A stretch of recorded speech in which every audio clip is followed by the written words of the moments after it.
अस्सलाम वालेकुम मेरे प्यारे दोस्तों, मैं आपका भरपूर स्वागत करती हूँ स्टडी धावक में। आज हमें देखना है अशोक के बारे में। अशोक महान से बहुत ज्यादा सवाल बनते हैं, तो शुरू करते हैं। अशोक मौर्य काल में, ये नेक्स्ट चैप्टर है आपका अशोक के बारे में। सबसे पहले अशोक का टाइम पीरियड को आपको अच्छे से ध्यान रखना है। अशोक का टाइम पीरियड 273 से 273 से 232 ईस्वी पूर्व, ठीक है ना। ये इस टाइम का अशोक का टाइम पीरियड, ये ईस्वी पूर्व में रहेगा। अगर हम सबसे पहले अशोक की बात करें तो थोड़ा सा यहाँ पर को समझिएगा। माना जाता है कि अशोक ने ये कितना सच है ये तो नहीं पता, बट बौद्ध साहित्य ये बहुत से बार कहते हैं कि अशोक से जो बड़ा बेटा था बिंदुसार का, उन्हें गद्दी पर बिठाया जाना था। लेकिन अशोक ने अपने 99 भाइयों की हत्या की और उसके बाद वो राजगद्दी पर बैठे। अभी कितना सच है कितना नहीं ये तो नहीं पता, बट मैक्सिमम जो बौद्ध साहित्य कहते हैं वो यही कहते हैं कि 99 भाइयों को मारने के बाद जो है अशोक गद्दी पर बैठे थे। तो ये कौन बोलते हैं? बौद्ध साहित्य। बौद्ध साहित्य में क्या कहा गया है कि कितने भाइयों को मारा? 99 भाइयों की हत्या करी। 99 भाइयों को मारा या 99 भाइयों की हत्या करी, और उसके बाद माना जाता है कि अशोक अपनी गद्दी पर बैठे। अच्छा, एक और चीज यहाँ पर को ध्यान रखनी है कि माना जाता है कि अशोक का जो युद्ध था, मतलब ये जो उत्तराधिकारी का युद्ध था, ये लगभग लगभग 4 साल तक का चला, और उसके 4 साल बाद जाकर ये लोग ये राजगद्दी पर बैठे थे। तो अगर हम लोग देखें तो 273 से इनका टाइम पीरियड माना जाता है। लेकिन ये राजगद्दी में कब बैठे थे? तो 4 साल पहले कर दी, मतलब 4 साल बाद कर दीजिए। वैसे हम यहाँ से यहाँ को चाहते हैं तो 4 साल बाद कहे तो 269, यानी कि 269 ईस्वी पूर्व में अशोक जो है राजगद्दी पर बैठे। ये चीज को आपको ध्यान देना है, ठीक है। ये टाइम पीरियड आपको अच्छे से याद रखना है कि 4 वर्ष बाद, ये जरूर लिख लीजिएगा, 4 वर्ष बाद। तो 4 वर्ष बाद क्या हुआ? इनका राज्याभिषेक हुआ था। क्या हुआ था? राज्याभिषेक, या राजगद्दी पर बैठे राज्याभिषेक। मतलब गद्दी तो इनको मिल चुकी थी, बट पूरी तरीके से जो राज्याभिषेक करा के एक राजा के रूप में जो शासन चलाने की शुरुआत की थी, वो हुई थी 4 वर्ष बाद, यानी कि 269 ईस्वी पूर्व में। अब एक अशोक के बारे में मेन इंपॉर्टेंट चीज जो हमेशा आपको याद रखनी है, वो है बैटल ऑफ कलिंग, यानी कि कलिंग का युद्ध आपको याद रखना है, क्योंकि ये ही वो युद्ध है जिसने अशोक की जिंदगी को बदला, और उसके साथ साथ बहुत से लोगों की लाइफ को भी चेंज किया उस टाइम पर। तो अशोक के जो बैटल ऑफ कलिंग था, कलिंग का युद्ध था। कलिंग उड़ीसा की एक क्षेत्र है, उड़ीसा जो राज्य है वहां एक क्षेत्र पड़ता है कलिंग। कलिंग की राजधानी थी तोसली। तो तोसली पर अशोक ने जो है युद्ध किया था, और इस युद्ध में अशोक ने विजय तो प्राप्त की थी, लेकिन असल विजय जो प्राप्त की थी वो थी धम्म की विजय। धम्म विजय क्या है? यहाँ से जब अशोक को ये विजय प्राप्त हुई, उसके बाद अशोक ने हमेशा हमेशा के लिए युद्ध नीति को त्याग कर शांति और नैतिकता की नीति को अपनाया था। अब उनकी नैतिकता नीति के बारे में भी हम पढ़ेंगे। तो सबसे पहले आपको ये इंपॉर्टेंट याद रखना है कि कलिंग का युद्ध किसके लिए किसने किया था? अशोक ने किया था। तो लिखेगा कि जो कलिंग का युद्ध है ये कितने साल बाद हुआ, यानी कि कलिंग का युद्ध कौन सी ईस्वी पूर्व में हुआ, ये भी पूछा जाता है। तो अशोक जब अपने राज्य गद्दी में बैठे थे, राज्याभिषेक कराया था, उसके 8 साल बाद, अशोक के राज अभिषेक के 8 साल बाद कलिंग का युद्ध होता है, यानी कि 269 में वो राज्याभिषेक करा था, तो 261 ईस्वी पूर्व में कलिंग का युद्ध हुआ था। तो लिखिएगा राज्याभिषेक के 8 वर्ष बाद, कितने बाद? 8 वर्ष बाद क्या हुआ था? कलिंग की राजधानी, कलिंग युद्ध, वैसे आप ऐसे लिखिए 8 वर्ष बाद कलिंग युद्ध हुआ था। अब कलिंग युद्ध के बारे में लिखिए तो कलिंग ब्रैकेट में लिखिएगा उड़ीसा की राजधानी तोसली में,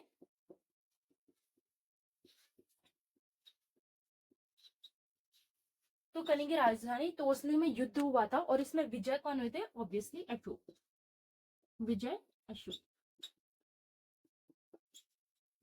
तो माना जाता है कि इस युद्ध में जो अशोक है बहुत ज्यादा खून बहाया था, बहुत ज्यादा लोगों की हत्या की गई थी, बहुत ज्यादा खून वगैरह हुआ था।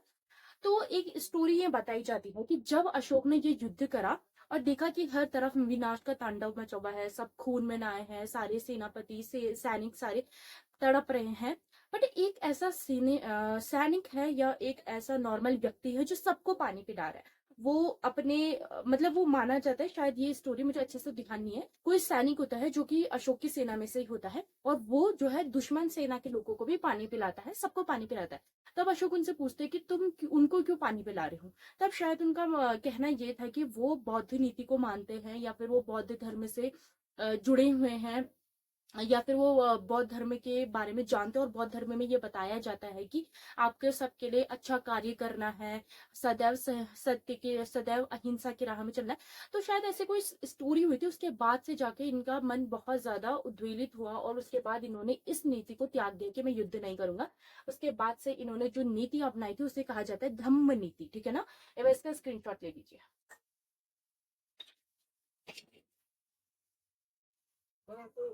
तो कलिंग युद्ध के बाद इन्होंने कलिंग की राजकुमारी से भी विवाह किया था। आप लिखना चाहे तो लिख ले, ज्यादा इंपॉर्टेंट तो नहीं है। अब बहुत से इतिहासकारों का यह मानना है कि कलिंग युद्ध के बाद इन्होंने बौद्ध धर्म को स्वीकार कर लिया था।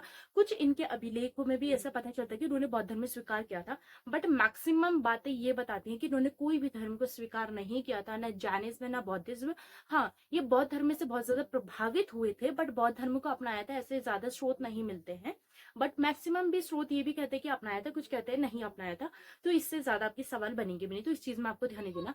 हाँ, इन्होंने क्या कार्य किया वो वहां से जरूर आपके सवाल बनेंगे, ठीक है ना।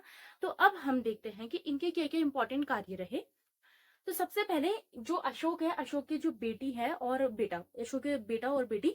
अच्छा, अशोक ने ना क्या करा, थोड़ा मैं आपको समझाती हूँ। अशोक बौद्ध धर्म से बहुत ज्यादा प्रभावित था। बौद्ध धर्म में सत्य, अहिंसा, अस्त्य, अपरिग्रह, इन चीजों के बारे में ये मैं ऑलरेडी आपको बता चुकी हूँ। तो इन चीजों के बारे में अशोक ने बहुत ज्यादा विचार किया और इन सारी चीजों को फैलाने की कोशिश करी कि सब लोग नैतिकता के राह में चले। नैतिक मतलब कि आपको सच बोलना है, किसी के लिए पाप नहीं करना है, किसी के लिए अत्याचार नहीं करना है, आपको अहिंसा की राह में चलना है। तो ये चाहते थे कि इनके पूरे साम्राज्य में ये बातें फैले। इसी के लिए इन्होंने बहुत से अभिलेख खुदवाए, बहुत से शिलालेख बनवाए। भारत में सबसे ज्यादा अभिलेख की शुरुआत करने का श्रेय जाता है तो वो अशोक को जाता है, कि अशोक ने बहुत ढेर सारे अभिलेख लिखे थे। और उसके साथ साथ इनके जो आस पड़ोस के राज्य थे उनके साथ भी इनके मित्रवत संबंध थे। तो इन्होंने अपने जो बहुत से धम्म प्रचारक थे, धम्म प्रचारक वो होता है जो, अच्छा, इन धम्म प्रचारक मतलब कि जो धर्म को प्रचार करे। धर्म मतलब कोई पर्टिकुलर धर्म नहीं है, ये बौद्ध धर्म का प्रचार करने के लिए नहीं भेजे थे, ये सिर्फ उनकी नैतिक शिक्षाओं का प्रचार करना चाहते थे, किसी पर्टिकुलर धर्म का प्रचार नहीं कर रहे थे। तो जो अशोक ने बहुत से धम्म प्रचारक भेजे थे, उसमें इनकी बेटी और बेटा, इन दोनों को श्रीलंका में भेजा था बौद्ध धम्म प्रचार करने के लिए, मतलब बौद्ध में जो नैतिक शिक्षाएं हैं उन्हें फैलाने के लिए। तो ये बहुत पूछा जाता है, तो लिखना अशोक ने अपने पुत्र पुत्री, आप पूरा पूरा लिखेगा, अशोक ने अपने पुत्र पुत्री, पुत्र और पुत्री का नाम याद रखिएगा। अशोक ने अपने पुत्र और पुत्री को, पुत्र है महेंद्र और पुत्री है संघमित्रा, अपने पुत्र और पुत्री महेंद्र और संघमित्रा को, अपने पुत्र महेंद्र और पुत्री संघमित्रा को श्रीलंका धम्म प्रचार के लिए भेजा, या फिर धम्म प्रचार के लिए श्रीलंका भेजा, ठीक है ना। अशोक ने अपने पुत्र महेंद्र और पुत्री संघमित्रा को धम्म प्रचार के लिए श्रीलंका भेजा, धम्म प्रचार के लिए श्रीलंका भेजा, ठीक है। अब हमें देखना है कि अशोक के जो इंपॉर्टेंट कार्य है वो आपको थोड़े बहुत ध्यान में रखने हैं। अशोक ने अशोक ने नैतिकता के कार्यों को स्वीकार करते हुए बहुत से कार्य किए, जैसे कि एक तो इन्होंने पशु बलि पर रोक लगा दी। ये इन्होंने शिलालेख संख्या 1 में पशु बलि पे रोक लगा दी। इसके बारे में हमें सब कहां से पता चलता है, इनके अभिलेखों से। इनके जो शिलालेख है, ये मैं अभी अभिलेख भी पढ़ाऊंगी तब आपको अच्छे से पता चलेगा, मैं एक और बार लिखवाऊंगी उसमें, पहले अभी आप कार्य समझिए। तो जो इनके लेख हैं उसमें ना ये 3-4 बहुत से लेख है, तो हर लेख में कुछ ना कुछ नैतिक शिक्षाएं दी हैं। तो पशु बलि पर रोक लगाना भी हमें इनके अभिलेखों से पता चलता है। तो इन्होंने पशु बलि पर रोक लगा दी थी, यानी कि मांसाहार पर रोक लगा दी गई थी एक तरीके से।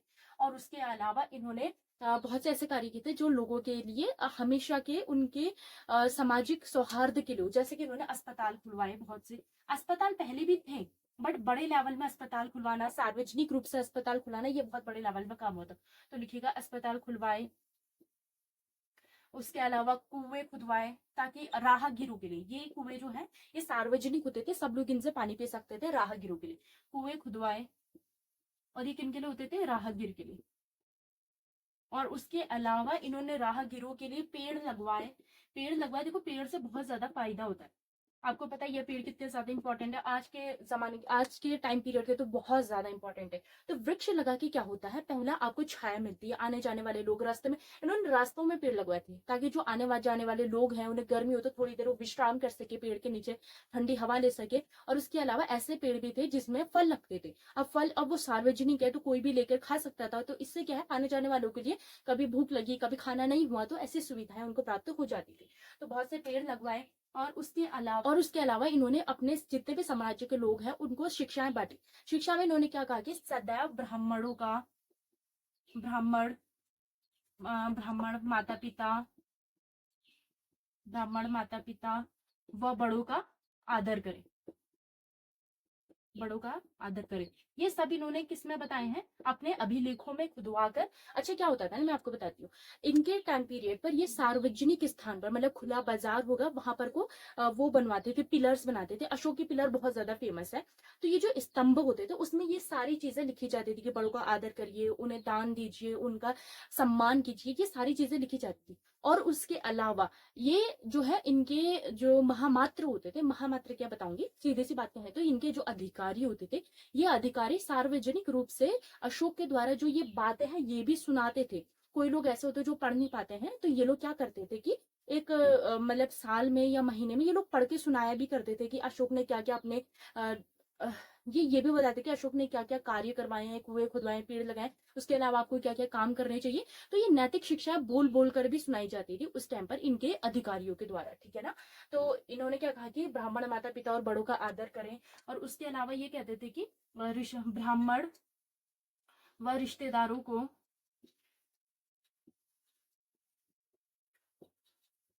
दान दें।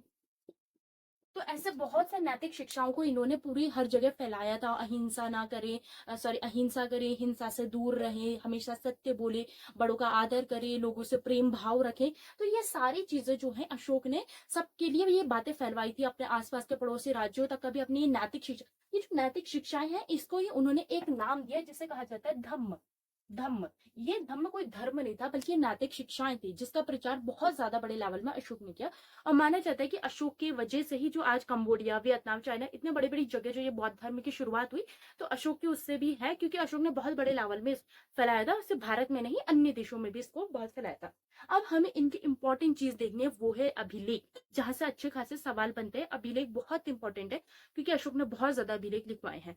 तो कल हम अभिलेख देखेंगे, लेकिन आज मैं आपको इनकी कैटेगरी बता देती हूँ कि कितने टाइप के अभिलेख होते हैं। तो अशोक के जो अभिलेख थे वो 3 पार्ट्स में डिवाइड किए जाते हैं। पहला है शिलालेख,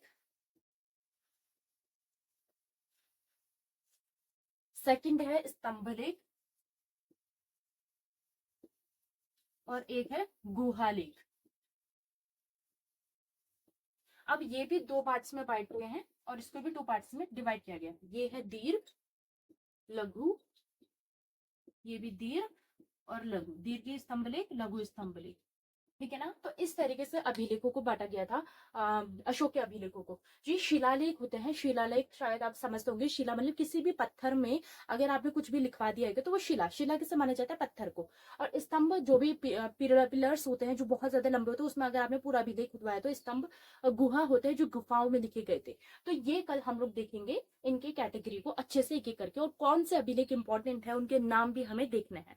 तो आज की क्लास कैसी लगी जरूर कमेंट में बताइएगा। एक प्यारा सा लाइक, सब्सक्राइब और कमेंट भी करके जाइएगा, और ज्यादा से ज्यादा क्लास को शेयर कीजिएगा। मिलते हैं किसी नेक्स्ट क्लास में, तब तक के लिए अल्लाह हाफिज।